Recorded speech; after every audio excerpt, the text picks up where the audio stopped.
എൻ്റെ എല്ലാ പ്രിയപ്പെട്ട കൂട്ടുകാർക്കും നമ്മളുടെ പുതിയൊരു വീഡിയോയിലേക്ക് സ്വാഗതം. എന്തൊക്കെയുണ്ട് എല്ലാവരുടെയും വിശേഷങ്ങൾ? എല്ലാവരും സുഖമായിട്ടിരിക്കുന്നു വിശ്വസിക്കുന്നു. അതുപോലെ തന്നെ ഞങ്ങളിവിടെ സുഖമായിട്ടിരിക്കുന്നത്. അപ്പോൾ ഇന്ന് നമ്മൾ അടിപൊളി ഒരു തോരൻ്റെ റെസിപ്പിയുമായിട്ടാണ് വന്നിരിക്കുന്നത്. പ്രോട്ടീൻ റിച്ച് ആയിട്ടുള്ള നല്ല ഹെൽത്തി ആയിട്ടുള്ള ഒരു തോരനാണ് നമ്മൾ ഇന്ന് ഇവിടെ ഉണ്ടാക്കാൻ പോകുന്നത്.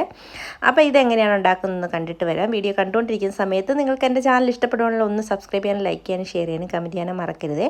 അപ്പോൾ ഇന്നത്തെ നമ്മുടെ വീഡിയോയിലേക്ക് പോയാലോ.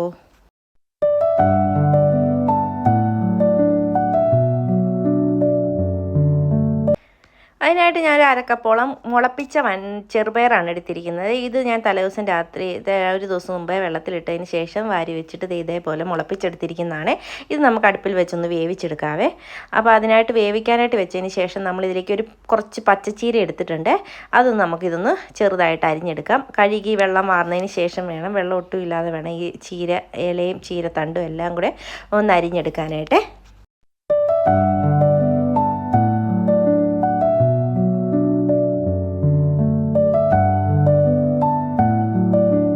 ചീരയില അരിഞ്ഞ് മാറ്റി വെച്ചതിന് ശേഷം നമുക്കിതിലേക്കുള്ള അരപ്പ് റെഡിയാക്കി എടുക്കണം. അതിലൊരു 3-4 പച്ചമുളകും ഒരു ചെറിയ കഷ്ണം വെളുത്തുള്ളിയും അതുപോലെ 2-3 കഷ്ണം കൊച്ചുള്ളിയും പിന്നെ 1/4 ടീസ്പൂൺ മഞ്ഞൾപ്പൊടിയും അതുപോലെ തന്നെ 1/4 ടീസ്പൂണോളം ജീരകവും ഇട്ടിട്ടുണ്ട്. ഇനി ഇതിലേക്ക് കുറച്ചേറെ തേങ്ങ ഇട്ട് കൊടുക്കുന്നുണ്ട്. ഒരു 2-3 കൈപ്പിടിയോളം തേങ്ങ ഞാൻ ഇതിലേക്ക് ചേർത്ത് കൊടുക്കുന്നുണ്ട്. എന്നിട്ട് ഇതൊന്ന് നമുക്ക് ഒതുക്കി എടുത്തുകൊണ്ട് വരാം. നമ്മുടെ തേങ്ങയൊന്ന് ഒതുക്കിയെടുത്തതിന് ശേഷം നമുക്ക് ഇനി കറി വെക്കാനായിട്ട് തുടങ്ങാം. അതിനായിട്ട് ഞാനൊരു പാൻ അടുപ്പത്ത് വെച്ച് അതിലേക്ക് കുറച്ച് വെളിച്ചെണ്ണ ഒഴിച്ചു കൊടുത്തിട്ടുണ്ട്. വെളിച്ചെണ്ണയിൽ തന്നെ ഇത് ചെയ്തെടുക്കണം, അപ്പോഴാണ് നല്ലൊരു ടേസ്റ്റ് കിട്ടുന്നത്. അതിലേക്ക് ഞാനൊരു 1.25 ടീസ്പൂണോളം കടുക് ചേർത്ത് കൊടുക്കുന്നുണ്ട്. ഇനി ഈ കടുക് ഒന്ന് പൊട്ടി വരുന്നവരെ നമുക്കൊന്ന് വെയിറ്റ് ചെയ്യണം. കടുക് പൊട്ടി വരുന്ന സമയത്ത് നമുക്കിതിലേക്ക് ചേർത്ത് കൊടുക്കേണ്ടത് കറിവേപ്പിലയാണ്.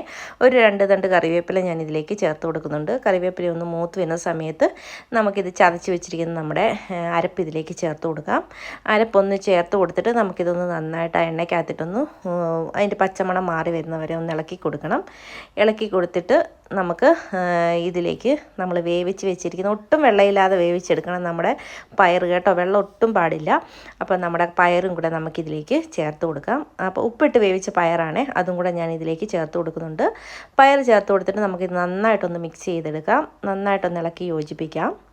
അപ്പോൾ വീഡിയോ കണ്ടുകൊണ്ടിരിക്കുന്ന സമയത്ത് നിങ്ങൾക്ക് എൻ്റെ ചാനൽ ഇഷ്ടപ്പെടുവാണെങ്കിൽ ഒന്ന് സബ്സ്ക്രൈബ് ചെയ്യാനും ലൈക്ക് ചെയ്യാനും ഷെയർ ചെയ്യാനും കമൻറ്റ് ചെയ്യാനും മറക്കരുത്. അതുപോലെ തന്നെ സബ്സ്ക്രൈബ് ചെയ്യാതെ ആരെങ്കിലും കാണുന്നുണ്ട് പ്ലീസ് ഒന്ന് സബ്സ്ക്രൈബ് ചെയ്ത് സപ്പോർട്ടും കൂടെ ചെയ്തേക്കണേ. സ്കിപ്പ് ചെയ്യാതെ വീഡിയോ മുഴുവൻ കണ്ട് സപ്പോർട്ട് ചെയ്യണേ. അതുപോലെ തന്നെ വീഡിയോ ഇഷ്ടപ്പെടുവാണെങ്കിൽ നിങ്ങളുടെ ഫ്രണ്ട്സിനും റിലേറ്റീവ്സിനും ഒക്കെ ഒന്ന് ഷെയർ ചെയ്തും കൂടെ കൊടുക്കണം കേട്ടോ. അപ്പം നമ്മുടെ പയറൊക്കെ നന്നായിട്ട് തേണ്ടേ ഞാനൊന്ന് അരപ്പിനകത്ത് മിക്സ് ചെയ്തിട്ടുണ്ട്. ഈ സമയത്ത് നമുക്കിതിലേക്ക് നമ്മൾ അരിഞ്ഞ് വെച്ചിരിക്കുന്നത് നമ്മുടെ ചീര ചേർത്ത് കൊടുക്കാം.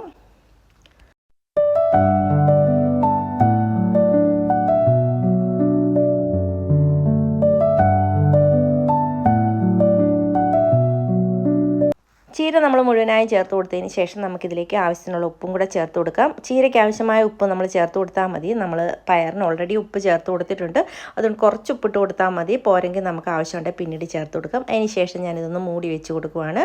ഇനി ആവിയിലിരുന്ന് തന്നെ നമ്മുടെ ചീരയൊന്ന് വെന്ത് വരണം. അപ്പോൾ ചീര വെന്തതിന് ഒരു 5 മിനിറ്റ് കഴിഞ്ഞപ്പോൾ ഞാനൊന്ന് തുറന്ന് നോക്കിയിട്ടൊന്ന് ഇളക്കി കൊടുക്കുവാണ്. ചെറുതീയിൽ വെച്ച് വേണം വേവിച്ചെടുക്കാൻ.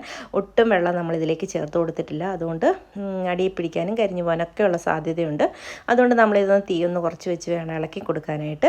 നമുക്ക് നന്നായിട്ട് ചീരയും പയറും ഈ അരപ്പും ഒക്കെ ആയിട്ടൊന്ന് മിക്സ് ചെയ്തെടുക്കാം. മിക്സ് ചെയ്തതിന് ശേഷം ഇത് വെന്തോന്ന് നോക്കുന്നുണ്ട് ഞാൻ, ശേഷം ഉപ്പും നോക്കുന്നുണ്ട്. അപ്പോൾ വെന്തിട്ടില്ല, ഞാൻ ഒന്നുകൂടെ ഒന്ന് ഇത് മൂടി വെച്ചൊന്ന് വേവിക്കാനായിട്ട് വെച്ച് കൊടുക്കുകയാണ്. തണ്ടൊക്കെ ഒന്ന് വെന്ത് വരാൻ വേണ്ടിയിട്ടാണ്.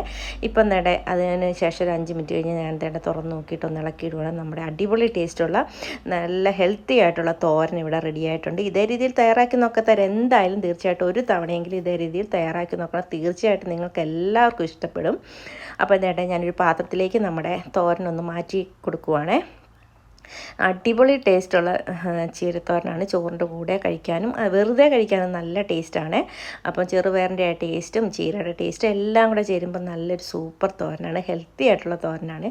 ഒരു തവണയെങ്കിലും ഇതേ രീതിയിലൊന്ന് ട്രൈ ചെയ്ത് നോക്കണം കേട്ടോ. അപ്പോൾ ഇതുപോലുള്ള ചെറിയ ചെറിയ കുക്കിംഗ് വീഡിയോസും വ്ലോഗ്സും ഒക്കെ ആയിട്ട് വരുന്നവരെ എല്ലാവർക്കും താങ്ക് യു.